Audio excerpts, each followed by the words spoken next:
there, we have saved you a seat. Welcome to Train Station at 8, a place to gather with friends and talk about music for a while, particularly video game music. This is episode 11, and today we're going to be talking about Kirby music. Joining me for that is Jonathan Wahlgren. Ahoy, hoy. Oh, hi, I wasn't expecting you to talk.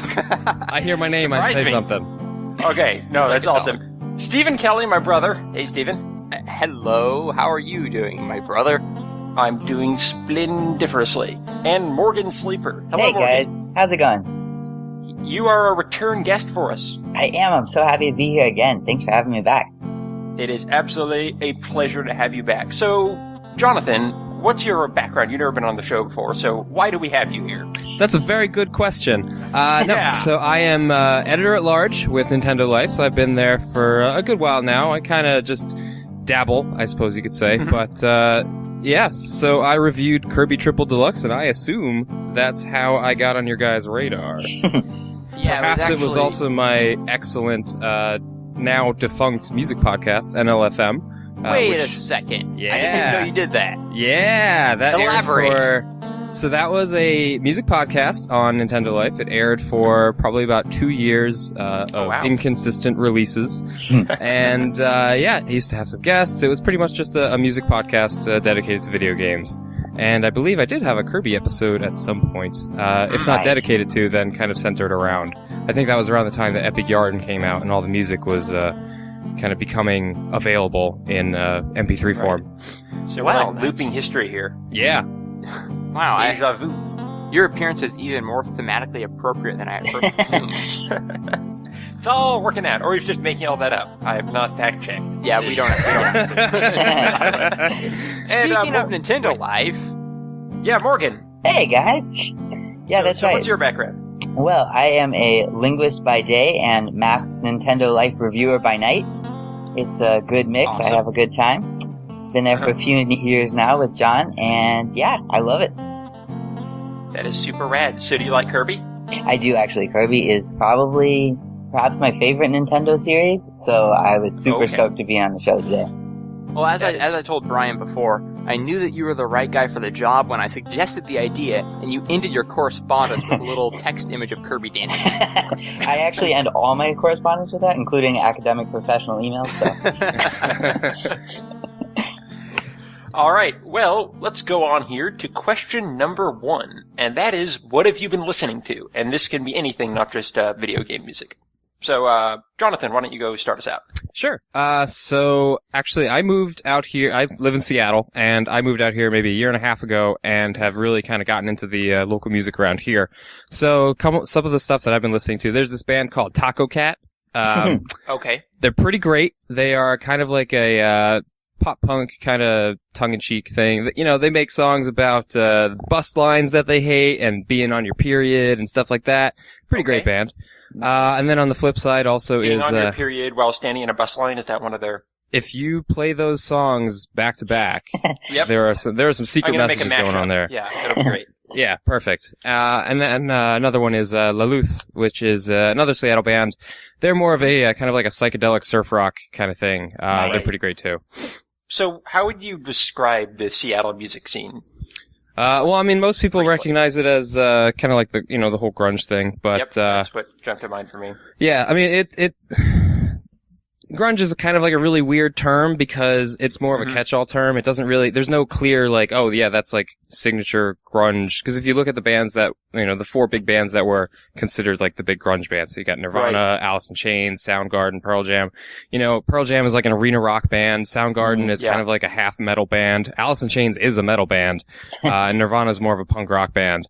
So there isn't really like like that term really means nothing. Grunge seems more like an era and kind of a stylistic tone more than a distinct genre in itself. Yeah, it's something that, like MTV kind of latched onto as a way of pitching a lot of this, like, kind of the Seattle sound. Cause there were a lot of exciting bands coming out of there. And, the Seattle, their music legacy is pretty great. They brought us Jimi Hendrix, they brought us, Nirvana. Lately, they brought us Macklemore, things like that. What your opinion is on Macklemore or not, I don't really care, but that guy is inescapable out here. So, Yep. yeah. But, Seattle music, it's just kind of people doing cool stuff out in the middle of nowhere. That kind of sounds like Texas. Yeah, sure. I hear Austin has some pretty good music down there. Yep. I believe so. Well, that's cool. You've been listening to anything else, like, not live? Yeah, well, they got albums out, so I've been listening to those mostly. But, what else? I don't know. I've been kind of jumping back and forth to a bunch of things. Honestly, I don't know. I no problem. could not tell you. Music. You've been listening to music. Just That's a lot great. of stuff, yeah. Good choice. Thank you. All right, what about you, Morgan? Well, I actually went to a 311 concert a few days ago, and after that, I've still been in sort of that post-concert phase of finding all the songs that I didn't know at the show and listening to all the back albums. So I've been having a lot of fun with that. And so what is 311? 311 is a reggae rock metal band from Omaha, Nebraska. That's out in Los Angeles these days. I got to see them in Santa Barbara, where I'm living now. They're really excellent. It's a lot of good stylistic mix. I've always liked them for a long time. I've never gotten to see them live, so that was a great experience for me. It was an excellent show. And I've also been listening to this album by George and Jonathan, number 3. Have you guys heard that one? I've heard about it. I have not listened to it yet, but is that the one they just came out with? Yeah, it is excellent. It is like sort of the Northern Lights in chiptune form is how I think of it. Okay. It's pretty excellent. So, I mean, it works everywhere for me. I wake up and I put it on when I'm making breakfast. I listen to it driving in the car. I listen to it walking to school. It's good. That is super cool. I own one of their albums. I don't know how many that they've actually put out. I'm barely familiar with them. I just wound up with it by chance. Yeah. I love it. It's so vibrant and alive and just kind of absurd in the best way. Yeah, it's sparkly. I don't know how to describe it, but I really like it. Yep, that is a good way to describe that music. That's cool. And Steven, what have you been listening to? Well, I spent a lovely Sunday morning sitting on the couch, drinking coffee, and listening through smatterings of the entire Kirby series. Nice. Obviously. That was just great. I did a bit of that as well. Yeah, but we'll probably end up talking about Kirby music a little bit. Maybe, eventually. yeah. We might get to it. If we get around to that. What else have I been listening to? Man, I don't know if it's been a lot since last time. It's been a lot of just kind of, when I'm sitting at the computer or driving the car, I'll just put whatever I have handy on, like Switchfoot I've been listening to. Been listening to quite a bit of Zelda stuff since our last episode. Yeah, was me about too. Zelda. So I kind of got back into Twilight Symphony again. Yeah, Nice. I've been listening through. I don't think I ever listened to the full thing for some reason. I listened to the first half. Oh, really? Yeah, so I went back and listened to all of that, and it makes me really sad that they aren't creating new stuff anymore. Yeah, I know. And for those who don't peak quite with remember, Twilight Symphony is the Zelda reorchestrated, fully orchestrated version of Twilight Princess's entire soundtrack. And unfortunately, they shut down right after making that.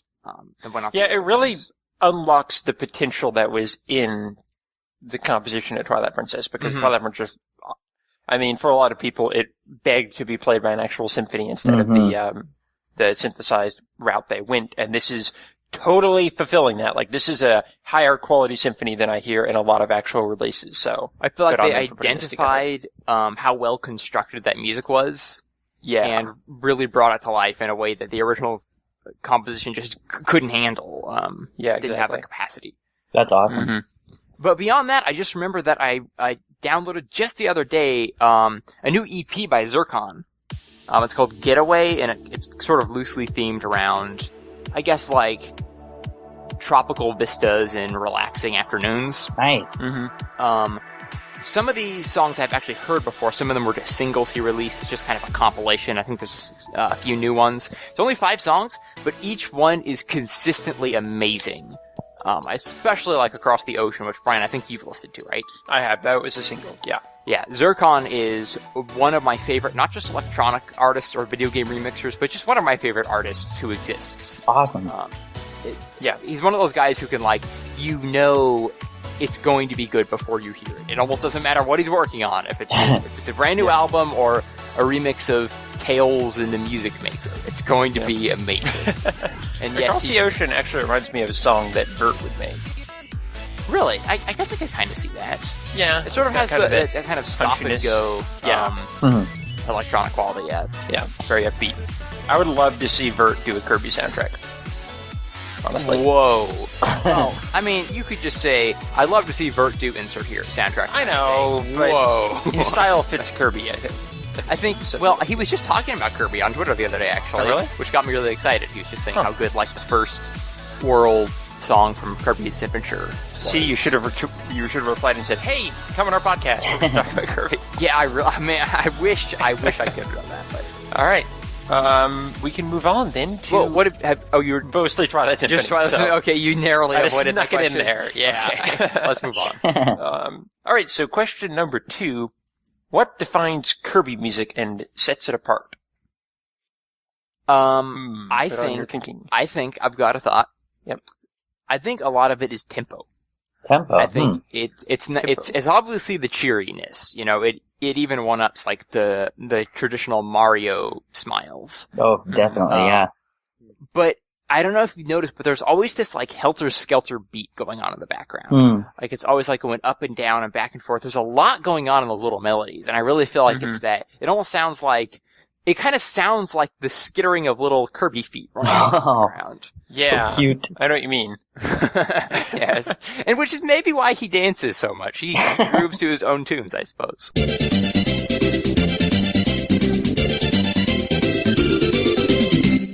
Yeah, I like to imagine the Kirby world that music is actually playing. It must not be. just played on top of it. Yeah. I mean, well, it has turned into canon that the Mario music actually plays, as we've seen in the new Super Mario series, wherein the Koopas do little dances to the bop bop. Oh, I love that. That's a good point.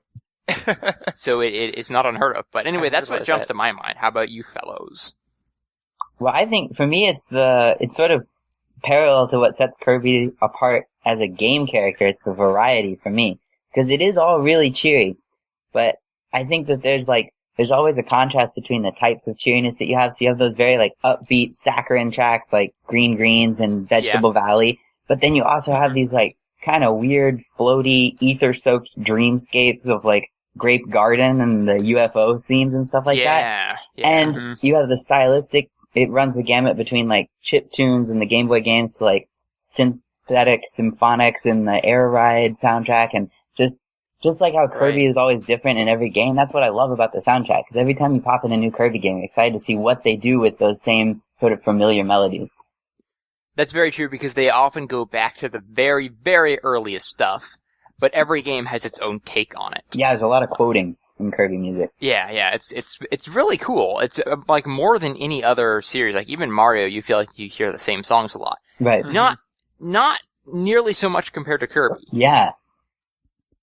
Well, Mario chooses like one or two of those songs, and those will be in every game. Right. Like it's like the main underground theme. And the underground theme. But Kirby will take like its most obscure music and play it again just because it's a Kirby song. I love it. So it is quite fantastic in that way. What do you think, Jonathan? Honestly, for me, it's we both kind of touched upon it, but we danced around a little bit. It's the whimsy. It's just fun. Yeah. It's cheery. It's just the happiest music in the world. And cause you can sit there playing through a Kirby game, and it's just the entire environment, the entire experience of it is just so pleasant and just chipper and happy. And even when it does kind of go into, like maybe a little quote unquote darker area or more experimental, it still has this kind of feeling of like, we're just all happy to be here. And that's definitely something that you see it a little bit in Mario music as well, but that is a little bit more concerned, at least lately, with being kind of sweeping and a little bit more orchestrated. Whereas the Kirby, they can still move in that direction, but the overall theme is basically just, man, life is awesome. Kirby, everything is happy. That's true. It's just such a chipper.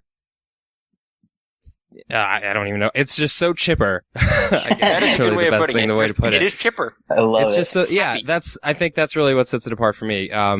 It's mood. Cause you can know definitely, like, this is absolutely Kirby music. Like, no matter what kind of they're doing, like Morgan was saying, like, no matter what the variety is, you can just kind of feel like, yes, this is the glue keeping all of this together. Yeah.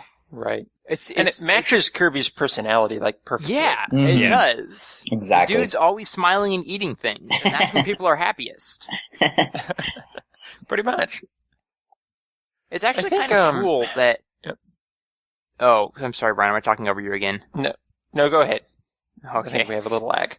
Alright, I was just gonna say that it's cool that the series has been able to kind of retain its soul over all these years. It never missed a beat. It's been like this since the very beginning. And well, something interesting about Kirby, and, this is true for quite a bit of different Nintendo stuff, but it has been the same composer since the first game to now. I mean, there have been other additional composers, but that one guy has never left. I guess so that probably helps keep the style very consistent between games. Oh, definitely, yeah. Mm-hmm. Because it's going to be really rough. And already, we've seen that transition a little bit as Koji Kondo steps away from creating the big Nintendo themes. Mm-hmm. Last week when we were talking about Twilight Princess and Wind Waker, we were, even theorizing that maybe that's one reason Twilight Princess had so much trouble, coming into its own, because Koji Kondo was not necessarily composing everything in that game. He was just supervising. So that is a big deal. You're right. All right. Well, moving on to question number 3. What are some of the biggest weaknesses in Kirby music? So I saw this question on the outline, and it was reminding me of like when you're in a job interview and someone asks you, so like, what's your greatest weakness? And you're like, well, my greatest weakness is that I care too much, and I'm too attentive to detail. I'm obsessively punctual, and I always stay late. That's kind of how I feel about Kirby music. Its biggest weakness is that I love it too much. Sometimes it makes me so happy that I forget the world can be sad, and that can be Sometimes dangerous. I never want to listen to other music because I'm listening to Kirby music. Exactly. Occasionally, I try to eat even my friends. Well, Steven, do you have you're a cynical guy. So cynical? Yeah, what is your takedown of Kirby music? How are you going to crush our hopes and dreams? I'm gonna crush it by going right back at ya with, Haha. Nice. with something we've already talked about, which is, reusing its music.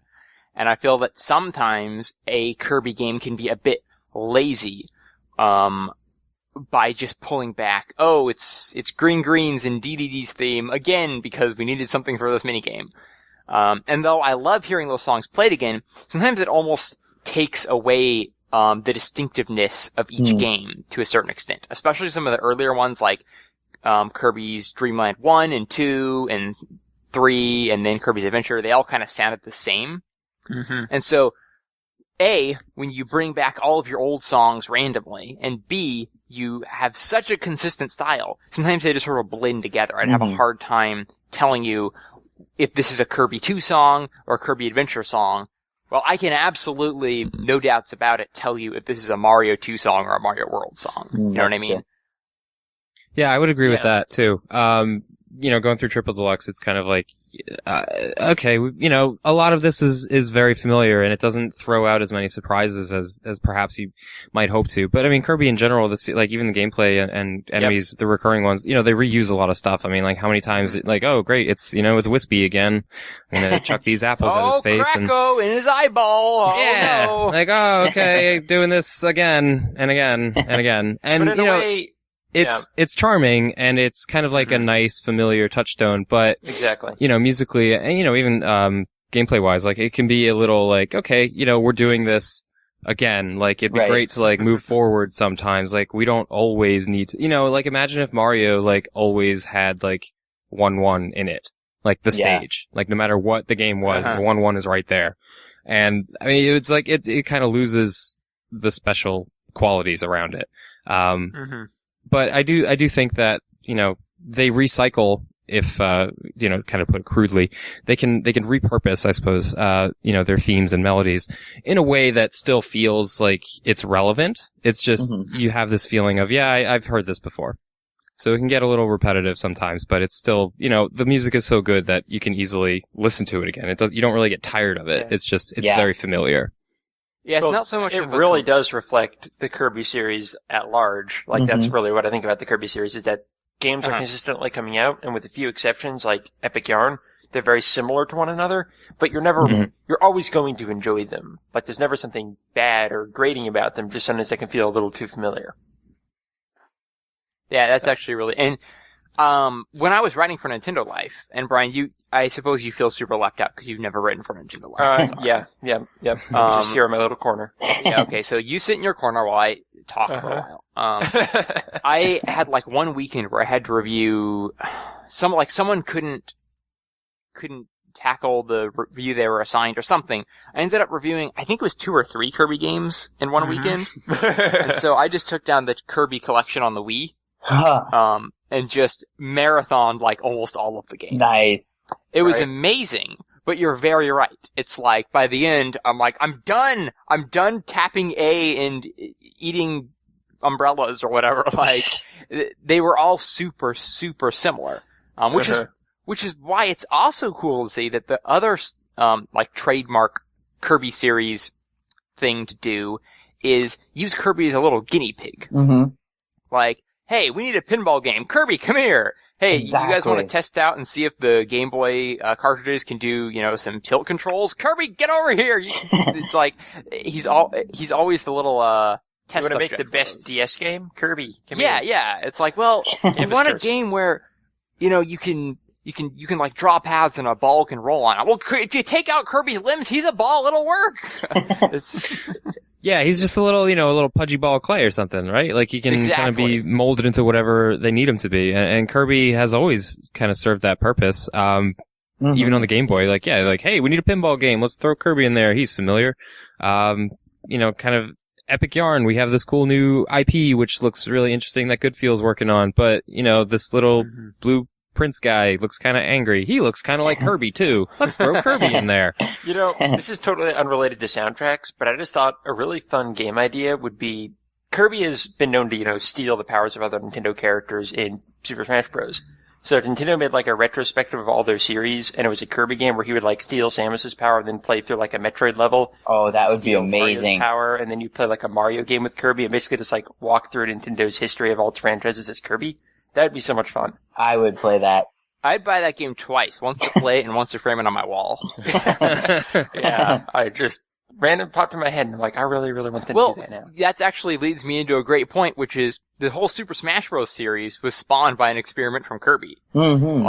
That is true. And the Super Smash Bros. Series was composed by the same composer, at least the original, as Kirby. Which always makes me think it shouldn't be called Super Smash Bros. It should be called Super Kirby and Friends? Super Kirby and Friends, yes! Well, they kind of did that. They kind of came back to that idea, right? With Triple Deluxe, 1/3 of that game is that little battle mode where it's just nonstop Kirby Party. Yeah. Nonstop Kirby Party. Yeah, that's I also reviewed Kirby Superstar in that weekend, and I'd never played it before. Mm-hmm. I did not realize how closely the DNA of Super Smash Bros. And Kirby were linked musically and otherwise. Mm. I mean, right, some of those modes were used in Super Smash Bros. Melee, and, didn't Melee have, the adventure mode where, after every battle you would stop and be able to, eat some food or something? Yeah, and that's, in Kirby, right? Yeah, that exact screen where you stop and eat food, the music is so similar. It's that's the same thing. It was crazy. That's awesome. Yep. They did a boss rush in, Brawl that worked with that, and that's, what it is in Kirby, right? Kind of a boss rush thing? Can't quite recall. Probably. I mean, a lot of games have boss rushes. I know. But with the, I wouldn't be surprised. Between it. Yeah.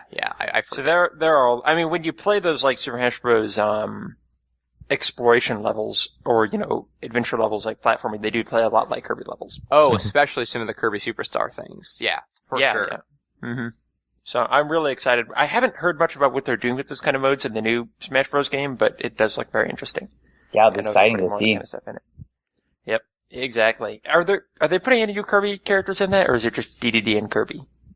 There might be something secret, but I don't think they've announced any new Kirby characters specifically. Have they said Meta Knight is coming back or not? Not yet. I don't wait, no. Okay. They did, hang on. I think the stage is coming back, so I would assume Meta Knight would. That would make sense. They would need to, I think they need to nerf him a little bit though, from what I hear. He's in a tier of his own above everyone else.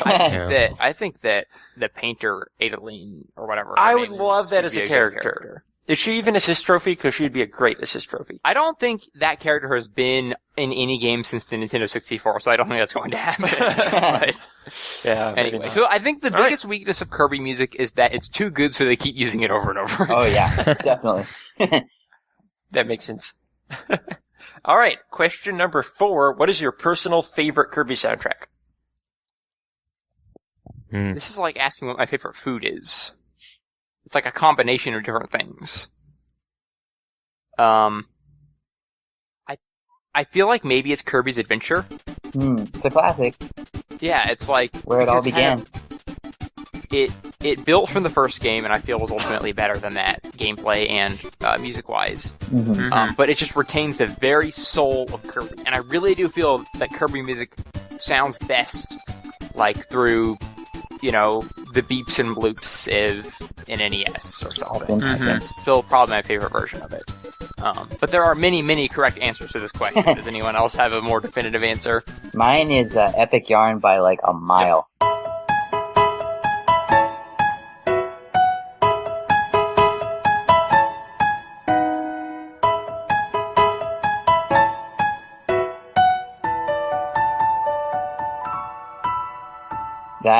That game just blew me away, and I think maybe 80% of why that is probably still my favorite game of all time is the soundtrack. It was so revolutionary to me at the time that you could have this 2D platformer with not only orchestral music, but also like solo piano tracks and just very sort of sparse, really creative instrumentation. And I just found it amazing. When you heard like the old Kirby tracks, like Green Green's done in the Epic Yarn style, it was really, really different than any way that you'd ever heard it before.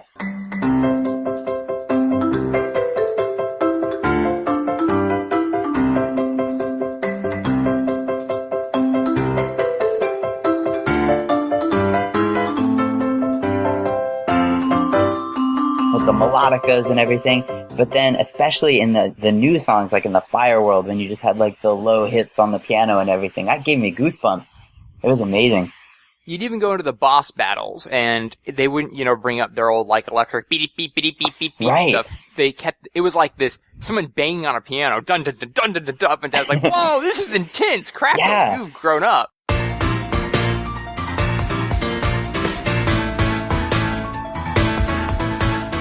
Absolutely, and even the stage select music in there. Me and my sister, we played through that whole game co-op in like a weekend, just like a blur. And we would leave the stage select music up every time we were just going to do anything else in the house. And it was such a nice sort of background music to have for everything in your life, not just picking a stage in Epic Yarn. So yeah, that was the clear winner for me, even though I love them all. And Stephen, it also subverts what you said is the defining characteristic of Kirby, which is tempo. Like, it had a completely different tempo. That's true, yeah. A lot of low tempo songs in Epic Yarn. But it kind of changed. A platformer suddenly didn't have to be like a super tense or exciting game where you're pushing forward the whole time. It was almost like just a relaxing, lazy adventure through a platformer that really changed how you would play that sort of game. It was like, Kirby has always been, you know, adorable little Kirby. But I feel like that game, like, it was so cute, it almost hurt. Like, you were almost, like, brought to tears by those piano solos. You're like, this shouldn't be happening to me. But it does. It was a wonderful game. I actually, to be perfectly honest, I didn't love the way that game played. I was in it completely for the music and the amazing, amazing artistic qualities. Yeah, it's gorgeous. I was pretty happy to go back to other Kirby games. Yeah, I think my only real problem with how it played, I mean, it was incredibly easy, so that is good and bad for what it was doing. It was also that I don't think the new Yarn abilities paid up for not being able to copy abilities. I just missed eating things. Yeah, exactly. Like, that was kind of so defining for Kirby that I kind of wish they'd found a way to do Yarn and copy enemy abilities by eating them. Yeah, I don't know. I mean, I loved Epic Yarn. Like, as far as the soundtrack goes, I'm with you, Morgan. Like, I would probably put that up there, as the number one. Like, Butter Building alone is like just a phenomenal, version of it in that game. And, I mean, Triple Deluxe, actually, when I was playing through that for review for Nintendo Life, I gotta say, that came pretty close, I think. The the composition in that game is just really phenomenal, and that's awesome. it's a really strong soundtrack. So I would definitely say that's probably in my top 5 at least. But so I haven't awesome played Triple Deluxe. What do you think sets it apart from other Kirby games? just in general, or musically? Musically. I mean, granted, it's been a little while since there's been like, well, I guess Return to Dreamland, but there was the Epic Yarn, which I think took a lot more attention, so there's a lot more focus on the soundtrack for that one. Return to Dreamland felt, familiar in that sense, but kind of more, bigger and a little bit more orchestrated. I think a lot of what it was about Triple Deluxe that stood out was that it felt incredibly polished. I mean, that game is one of the most polished platformers you're ever going to play. That's exactly what Steven said about it. Yeah, I kept yelling to him from the other room, Brian, you won't believe how good Kirby looks eating a tree! Like, it's just, it's so slick. Like, everything, front to back, that game is just so well put together. Even by Nintendo standards, like, that is just a well-crafted game. And I also played a lot of it with headphones on. And so kind of sitting there having this, like, kind of little intimate experience, playing through Kirby in 3D with this, like, the soundtrack is probably not, I'm trying to think what the proper way of wording this is. I think the intimacy of that whole game is probably what elevated the soundtrack possibly a little higher, than it would be if you just had, like, played some songs on the stereo and kind of equalized it. So it's definitely a factor of its environment. I mean, the music made half the game for me, which. That's awesome. Yeah, I absolutely recommend checking that out just for the music alone. But you remember the song that plays when you get the superpower where you can inhale everything? Yeah, the Hypernova stuff.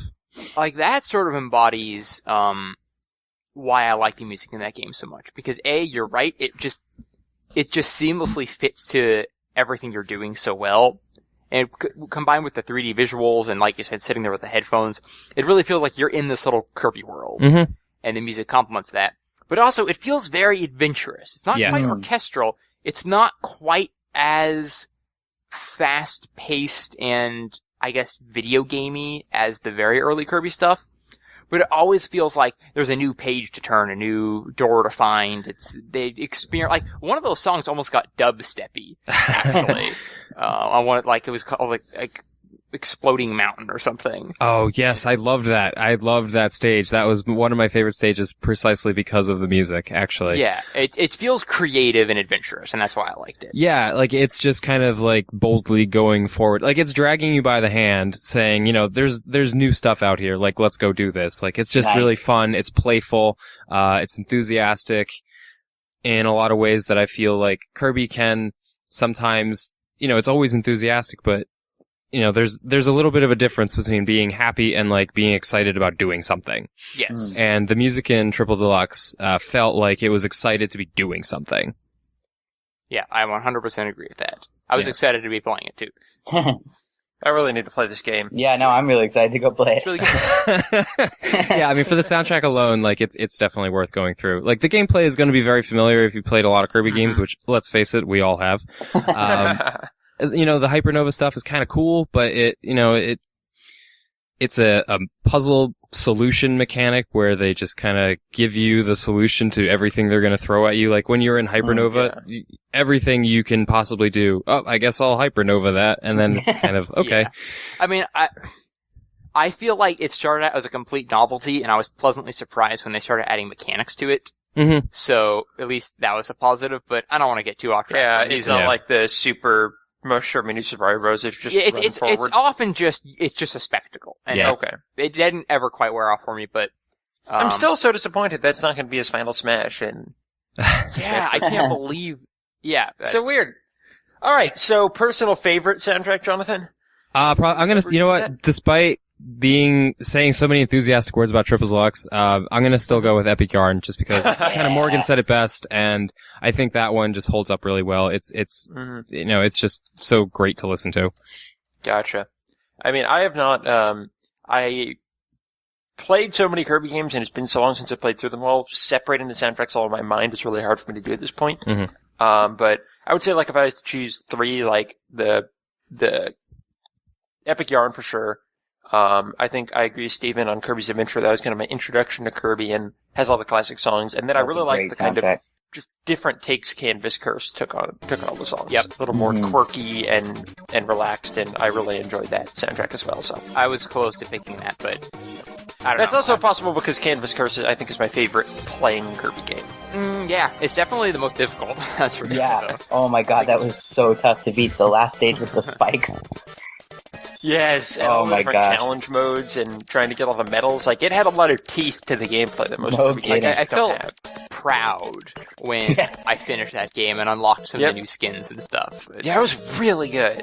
Oh my gosh. I would be so excited for a sequel on the 3DS. So, okay, question number 5. What style or genre of music do you feel best captures the essence of Kirby? This is really hard for me. I don't know if I have an answer. Yeah. Well, for Mario, we did this on Mario one episode. We kind of came to like a big band or swing. Cool. What was the other one the Mercado Bros said, Steven? Ragtime was a big thing we talked about. But with Kirby, I mean, do you all have any ideas of like what the genre analog would be? I don't think there's any direct genre that I would choose. But the thing that came to my mind weirdly that I would at the very least like to hear perform Kirby music is ska. That was mine. Oh, totally. I knew you would go with that one too. Because it feels like you just need a big ensemble where everyone's playing a different instrument and really, enthusiastic about being there. And I feel like ska music would be the closest to that feeling of Kirby. Yep. I could do with some brass in Kirby. I mean, someone needs to have a ukulele at some point. That would be excellent.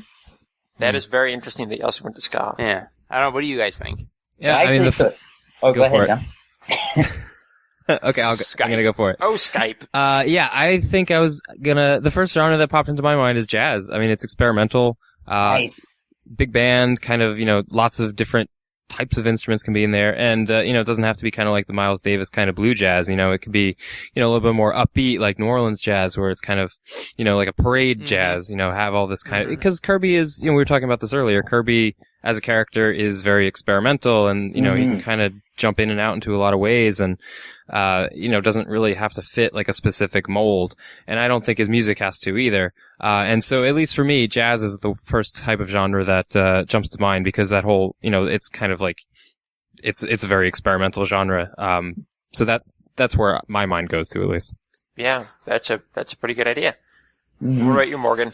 Well, actually, I think I misread the question. Okay. I was thinking more about like what era, I guess, of Kirby music defines Kirby best. And I was gonna say, like, for me, like, the 16-bit Kirbys have that Kirby sound, like Dream Force, Dreamland 3, with that kind of synth instrumentation. But, in terms of, like, musical styles and genre, what you guys were just talking about made me think that, like, my favorite Kirby, as much as I love the upbeat, happy tracks, my favorite Kirby tracks are the sort of weird, spacey ones, like Grape Garden and those floaty kind of tracks like that. And I would love to hear that kind of stuff done in like a dubbed reggae kind of style, like King Tubby or Scientist, with echo turned up to 11 and drums popping in and out as Kirby's floating through the stages. That sounds awesome. That's really, reggae is something I didn't even consider before. But that totally fits the mood of like half those old songs. Yeah, and it would go really well with the ska. The ska for the upbeat tracks, the reggae for the weird ones. I'd love it. I think Kirby's a game that would switch a lot. Like, I think for DDD's theme, it might have like a rock band playing it, and then it might have a symphony for one of the dramatic boss battles, and then it might have reggae for another level. I think Kirby is using synthetic instruments and its own genres for its variety, but I think if it went into real world genres, you would end up jumping around a whole lot. Oh, definitely. The Kirby way. I feel like DDD's always copying different powers. I feel like DDD's theme song is like the Wily stage of Kirby music. It's that one that makes you sit up and say, "Where's the rock band? We need someone to cover this immediately." And then everyone does and puts it on OC Remix, and it's awesome. Exactly.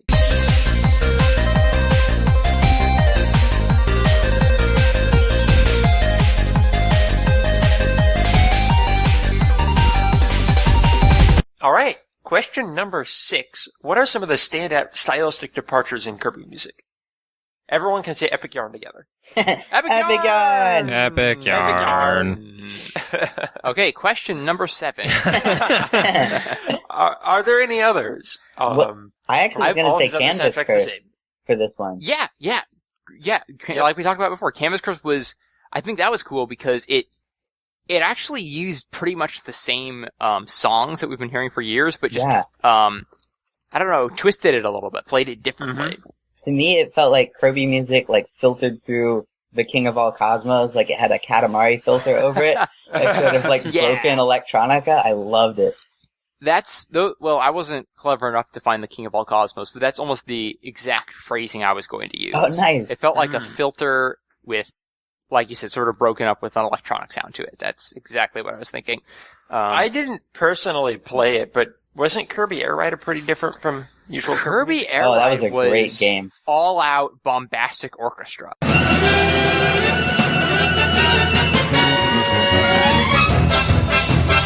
Yeah. And it was pretty awesome, too. I mean, it was synthesized, but it was in-your-face dramatic. Yeah. A lot of medley. Totally different. Yeah. Which is good for kind of the feel of speed and flight, I think. It was a good way of trying to capture that. Mm-hmm. Yeah, I've always wanted to try playing that game. Underrated. Yeah. That's one of my favorite Kirby games, actually. Let's see how much it is. Because, it's a racing game, right? So I assume the local multiplayer would be pretty good. It's a blast in multiplayer, yeah. Cool. Yeah. Yeah, I'm listening to some of this music. It is very interesting. Unfortunately, in the Nintendo way, it is still $30. Yeah. I don't suppose it's oh no, it's a GameCube game. It wouldn't be on any virtual console service. No. Not yet, at least. Not yet. All old GameCube games are in that price range. Melee, Sunshine, Double Dash, they're all $30, which is crazy. It's the Nintendo economy. I mean, PS2 games are 30 cents. Oh well. Which shows the quality of the GameCube, I suppose. I suppose so. I don't know about that. I'm going to read it that way, yeah. But yeah, Air Ride was one of the ones I had written down. Nice. Wait, you write down your answers? Good God. Actually, I only wrote them down for this question. Okay. Because I didn't want to forget about Kirby's Air Ride because everyone else forgets about Kirby's Air Ride. So I didn't. Poor Air Ride. Yeah, you're right. That's really impressive. I actually feel like in a slightly bad way, Kirby Dream Land 3 and Kirby 64 started to move the music in a direction I did not like. I really like 64 soundtrack. I think it's one of the weakest. I think it's one of the weakest. Why? I feel that... Why? Well, Brian, we're going to have a civil conversation about this. I don't want to be civil. As we secretly seethe behind our respective All microphones. right, fine. We'll be passive-aggressive. Have it your way. Let's argue about Kirby. No, really, why? Because I feel like those two games started to cash in a bit on the cutesy side of Kirby. I feel like they were using little whistles and wood instruments, and it got a little too, boppy, for a lack of a better term.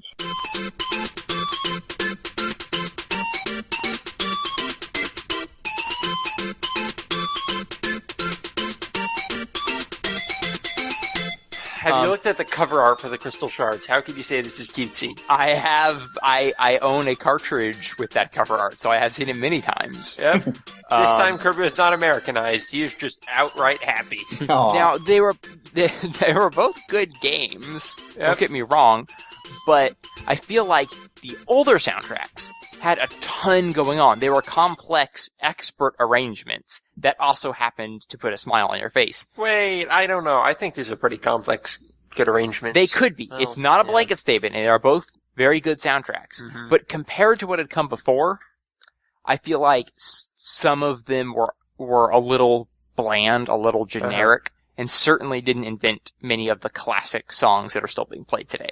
But maybe I'm wrong here, but it made up most of its music, right? I think so. Yeah, but it at least didn't draw too much on old stuff, so. Yeah, that's true.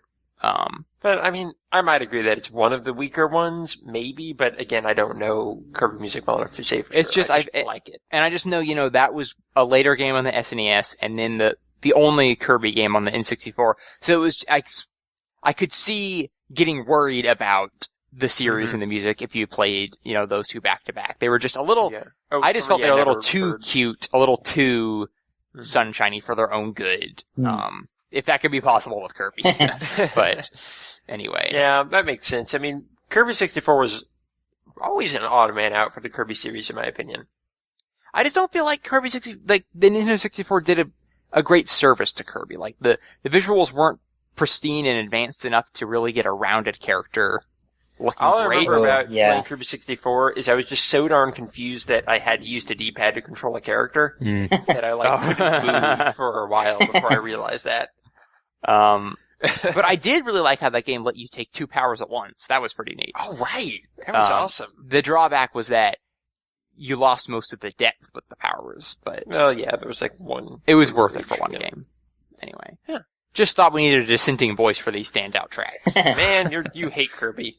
We already established that I'm cynical Steven. Yep, exactly. Let's see here. Any other Kirby standout games? I feel like a lot of the other interesting ones I haven't played, so I'm not sure if they went out of the way, like Tilt and Tumble and... Musically, I think those games were fairly standard, which is to say they're great. Exactly. But I'm not sure that they really went out of their way to be non-Kirby-like. A lot of those spin-off games were specifically trying to draw from the Kirby soundtrack, so you remembered that this is a Kirby game, not just a golf game or whatever. Right. Alright then, moving on to question number 7. What's something you'd like to see Kirby music try that it hasn't yet? Oh, I never saw this question. Don't ask me. Morgan. Well, actually, I feel like maybe we kind of touched on this in the kind of music that best captures the essence of Kirby. But after John's answer to that question, I would be really interested in hearing some Pink Blob bebop and some Kirby jazz. I think that would be fantastic. Yeah. I think he's totally right. It's a very experimental game, and I think it would go awesome with some improvisation, maybe in like the live recording style of Super Mario 3D World and Mario Kart 8 and stuff, but with the Kirby touch. I would love that. I would love to see a Kirby game that, plays in that variety we were talking about and is musically based. Yeah. And like every world has its own genre to it. Ooh, that would be really cool. And that's kind of the theme of the world. Oh, I just thought of one that you reminded me of, Brian. What? Wouldn't it be neat if, almost Yoshi style, but taking it to another level? Your powers gave you different musical accents to what was going on? Right. So like there'd be a bass track playing in the background, but if you got the, like the umbrella, there would be this sort of like wavy, like I said before, ukulele that plays over it. That's an awesome spit it out, it just plays the bass track again. That'd be great. That would be so one fun. Overlaid track for every power. That's a great idea. Because I don't know about you, but like when I first play a Kirby game, I spend like the first hour, every time I see something new, I eat it and swallow it and then look up the controls. Exactly. It's like catching Pokemon. It really is. And so I could just imagine how obsessed I would be if every single one of those was gave a slight variant to the music. Yeah. Then, that would just entertain me for days. That would be so cool. It would suck if the most useful power up had like the worst music, and you're always using like a sleep power up because you really like the theme. Yeah. Oh, that's one of the really clever things that I think Triple Deluxe did. It was like at a really tough part of the level, and I was desperate for a power up, and they hid one of the sleep power-ups directly in my path. And I was so greedy, I ate it up, and then it was like in my mouth, and I'm like, oh no, as I was swallowing. And that was... I did the exact same thing, actually. That's like, that happens in like one spot, I think. But yeah, like that exact thing happened to me. As far as where I think Kirby, I really want to see Kirby just like go bananas, like just go crazy, do something completely out of left field because it's not like it wouldn't fit anyway. Exactly.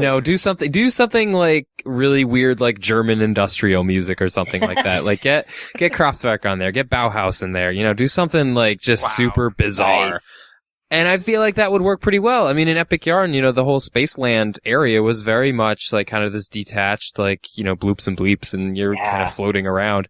So, the franchise is strong enough that it can hold up something like that. Mm-hmm. So I would love to see it go in just this like really weird experimental electronic kind of way. Either that or like 70s funk. Oh yeah. I think would be pretty that cool. That is a great idea.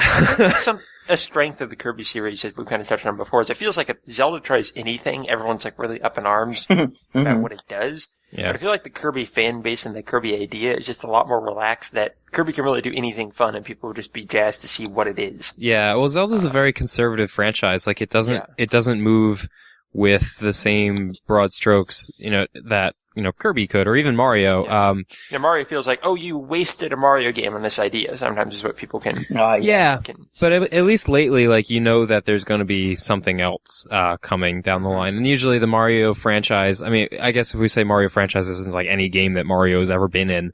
I mean, there are so many like paths and forks and just kind of oddities that, it'll be back. Yep. Yeah, so, something will come back around. I mean, we even got 2 3D platformers and a 2D platformer on the Wii last gen. Now we already have 1 2D platformer and we have a 3D platformer, and there's most likely going to be at least another one of one of them. So, it's kind of not as much of a big loss if Mario kind of goes off the deep end and does something dumb. Whereas for, for Zelda, you get one of those per, well, I guess we got 2. Technically, GameCube and Wii got the weird kind of 1.5, yeah. But yeah, like you're probably gonna get like one of them, one like solid traditional Zelda game, and so you kind of have these expectations, like you want the Zelda that which is why Zelda has been kind of like, they're kind of stuck in this specific path. Like, well, I guess we have to go orchestral. Like, I guess we have to do this, like, kind of sweeping epic, like, Lord of the Rings style fantasy soundtrack. They can't really do anything too weird. They just can't. Right. I know. I mean, I hope they get back to being able to do that, because they absolutely did with both Majora's Mask and Wind Waker. Mm-hmm. So, it's just finding that confidence and that stride again. And we'll see what they do. But other people I think would be really interesting to, like, have guest in for a Kirby soundtrack. I think Anna Meneguchi would make a really interesting Kirby soundtrack. Yeah. That would be cool. They could do something pretty cool. Fun. That'd be very fun. And I would just love to hear Grant Kirkhope do a Kirby soundtrack. I'd like to just see what Grant Kirkhope does with just about anything, but you're right. That would be but I think his bounciness and quirkiness would be fun to hear. I mean, I would say that I would like to see Kirby dubstep, but I suppose that little dream has already been explored, so. Curbstep. Yep. Curb step. Curb step. Blob step. Yeah. Pretty much. All right. Well, that about wraps up our conversation, so we can go on here to the final question. Question number 8. What have you been working on? In other words, plug all your projects. Morgan, go ahead. Well, let's see. I've just mostly been working on linguistics stuff, so I don't know how much that will appeal to our kind listeners here. I'm terms actually of Kirby really interested in what have you been doing in linguistics? Most recently, I've been looking at a conjunctive enclitic in Cherokee discourse, so how people connect phrases as they're speaking with this little piece of a word that always goes in the same place in every sentence. So I've been looking at how people do that in actual connected speech. Interesting. Yeah. So would you be able to tell us whether Kirby is saying bye or hi? I am starting to write that paper. I'm really interested in that analysis. Okay. Good. I think it needs a peer-reviewed academic answer to this. Yeah. Can we, hire you freelance to judge how our speaking skills on our podcasts are? Absolutely. That would be great. Yeah. I almost don't want to know. You find yourself, analyzing your own speech a lot more as you learn about linguistics? Yeah, it's funny, actually.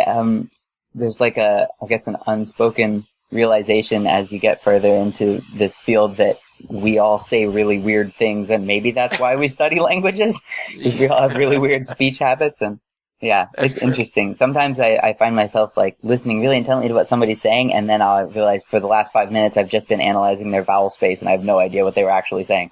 It can be awkward at parties. I'm like, oh, sorry, what was your name? But really nice front unrounded vowel. Excellent. Very clear. Yeah, linguistic professors have it hard. They give a lecture and half their students weren't even listening. Exactly. Just taking notes about their accent. That is super interesting. So you've been doing work on that. You've been writing for Nintendo Life, I assume. Yeah. So I'm working on a review of the Denpamen 3 right now. It's really fun. I love the Denpamen games. So this is so far I think it's the best one yet. So I'll see how it goes. But so far I'm really liking it. And then I'm gearing up to go to E3 in a few weeks, which is going to be really exciting. Oh, that's awesome. great. I Yeah. didn't know you were going to go. Yeah, I'm super stoked. It's been a childhood dream of mine, and I didn't think it was going to come true after they stopped letting normal people go. Are you going like for Nintendo Life? Mhm. Press or? Oh, cool. Yeah, media certified. Should be interesting. That's awesome. All right. I look forward to reading live tweets during the press conference. Absolutely. It's always my highlight of E3, see what everyone's talking about. All right, you got to find the Super Smash Bros. Booth. Oh, Gotta play as definitely. Kirby. Is there going to be a then- booth? Is Nintendo going? Mm-hmm. Yeah, they've got yeah, a big it'll booth. be there. Press conference. Yeah. That's right. That's awesome. Yes. I can't wait to hear about that. Jonathan, what have you been working on? So I don't really have any reviews or anything like that or features in the pipeline at the moment. I just finished Amazing Spider-Man 2, which was absolutely terrible. Poorly named. Movie game. Yeah, movie game. But like, I mean, I'm a big Spider-Man fan. I can talk about this for a while. I don't want to get too far off topic, but that is exactly the game that movie deserved. So yeah, you can check that out on Nintendo Life. But otherwise, I got a copy of Mario Kart 8, and so I have been playing Mario Kart 8 nonstop, and that is a pretty great game. Actually with a really good soundtrack. They moved into, Nintendo made like a really odd, like, they wanted to really draw attention to like, hey guys, we did some live orchestration for some of these tracks, and you really can tell.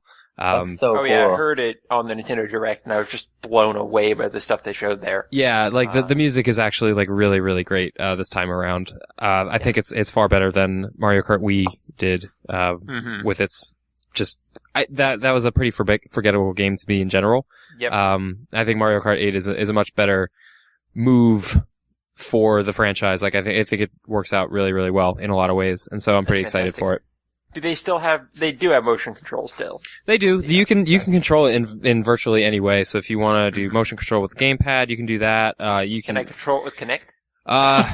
If you can figure out how to hook that up, you probably can. Car, turn right. Oh, shoot. Yeah, exactly. Power slide. That's exactly how racing games work. Precisely. Well, that's awesome. We're actually planning to do an episode on the music of that game once we can actually play it. So we're really excited to do that. Nice. All right. Yeah. Well, I think you will enjoy it quite a bit. Rad. I really can't wait for that. Steven, what have you been working on? Me? Well, I've been working on Train Station at 8.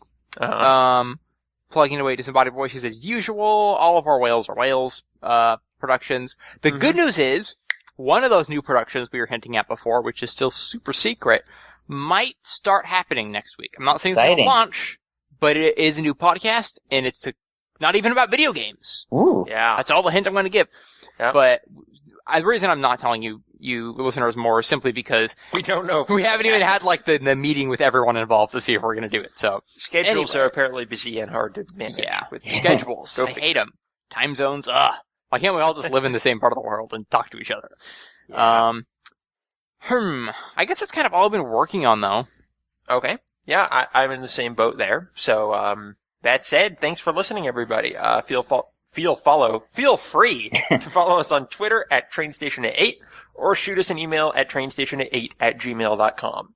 Right now with iTunes, I'm not going to tell you to leave any reviews because we're figuring out our feed still. Within the next week or two, we should hopefully be nailed down what feed we're using. For now, keep using the feed you have been using, but we should be switching over soon and we'll let you know when that happens. And you can hopefully leave reviews on that feed when we have it up and running and subscribe to it. So, just want to give you a little notice for that going on. Also, Train Station 8 is a production of Whales Are Whales. You can find more shows like this with people like us at whalesorewhales.com or follow us on Twitter at Whales Are Whales. Morgan, if people want to follow you on Twitter or whatever, where should they go? ZIPMON. Okay, and what about you, Jonathan? Jon Wahlgren, JONWAHLGREN. Awesome. And NintendoLife.com, right? That's where you guys Yeah. That's us. Cool. Steven, following you on Twitter, you're Stephen Kelly 180. I have been for years. And I am Lord Meldor. That is with 2 R's at the end. But the rest, spell it yourself. Thank you, everyone, for joining us. Thank you, Morgan. Oh, thank you guys so much for having me back. It was awesome. Absolutely. Thank you, Jonathan. Yeah, thanks for having me. And thank you, I'm not going to thank you, Steven, by the way. Thank you, everyone, for coming. And say goodbye to the Monkey Porter.